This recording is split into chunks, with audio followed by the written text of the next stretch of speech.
সকলকে science educating YouTube চ্যানেলে স্বাগত জানিয়ে আজকের গুরুত্বপূর্ণ ক্লাস 12 এর অর্গানিক কেমিস্ট্রির যে নাইট্রোজেন গঠিত জৈব যৌগ চ্যাপ্টারটি রয়েছে সেই চ্যাপ্টার থেকে কিছু আমরা কোশ্চেন এমসিকিউ কোশ্চেন আলোচনা করব সলিউশন সহ।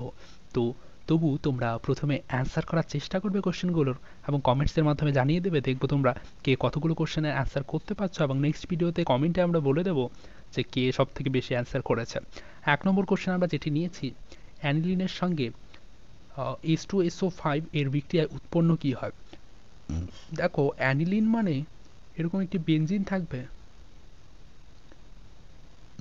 বেনজিনের উপরে তোমাদের NH2 থাকবে, এটি হলো অ্যানিলিন।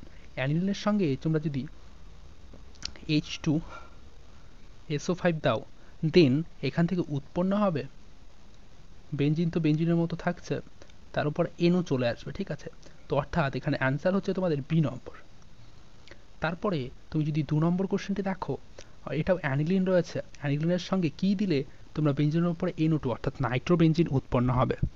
এখানে তোমাদের কতগুলো অপশন দিয়ে দিয়েছে, কোন বিকারকটি তোমাদের দিতে হবে, গাঢ় HNO3 নাকি CrO3 ধূমায়ন HNO3 নাকি CF3COOH।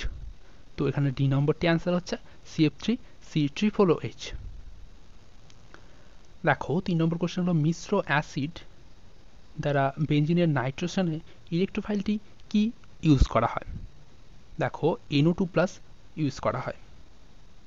4 নম্বর অ্যাসিডামাইডকে প্রদত্ত কোন বিকারক সহ উত্তপ্ত করলে NH3 নির্গত হয়। দেখো NaOH দ্রবণ যদি আমরা অ্যাসিড অ্যামাইডে আমরা দিই তাহলে NH3 নির্গত হবে অ্যাসিড অ্যামাইড থেকে। আর 5 নম্বর যেটি রয়েছে, এই যৌগটির সঙ্গে তোমরা কোন মাধ্যমে এই যৌগটি দ্রবীভূত হবে। তোমরা যদি এখানে দ্রবীভূত করো যৌগটিকে তাহলে কোন মাধ্যমে দ্রবীভূত হবে। দেখো তোমাদের বেনজিনের উপরে রয়েছে হলো NH2 এবং নিচের দিকে রয়েছে তোমাদের CH3, অর্থাৎ অর্থ পজিশনে যদি আমরা NH2 ধরি তাহলে প্যারা পজিশনে রয়েছে CH3। তো এটাকে যদি আমরা দ্রবীভূত করতে চাই তাহলে আমরা যদি লঘু HCl এটাকে দিই তাহলে কিন্তু এটা দ্রবীভূত হয়ে যাবে। দেখো 6 নম্বর কোশ্চেন যেটি রয়েছে, তীব্র অ্যাসিড মাধ্যমে নাইট্রোবেনজিনের তড়িৎ বিজারণ উৎপন্ন কি হয়। তোমাদের অ্যানিলিন উৎপন্ন হয়। তারপরে কোনটি সর্বাধিক ক্ষারীয়, এখানে এর মধ্যে সবথেকে ক্ষারীয় যেটি রয়েছে 7 নম্বর, এটি হয় তোমাদের এই বেনজিনের উপরে CH3 অর্থাৎ টলুইন, ঠিক আছে। 8 নম্বর হলো প্রদত্ত কোন যৌগে গাঢ় HCl যোগ করলে সাদা অধক্ষেপ উৎপন্ন হয় যা জলে দ্রবীভূত হয়ে যায়। দেখো এর মধ্যে গাঢ় HCl যোগ করলে যা সাদা অধক্ষেপ হবে এবং জলে দ্রবীভূত হয়ে যাবে কোন যৌগের সঙ্গে যদি তোমরা এই গাঢ় HCl কে যোগ করো, ঠিক আছে। তো এখানে যৌগটি হবে তোমাদের C6H5NH2 অর্থাৎ এটি হলো অ্যানিলিন।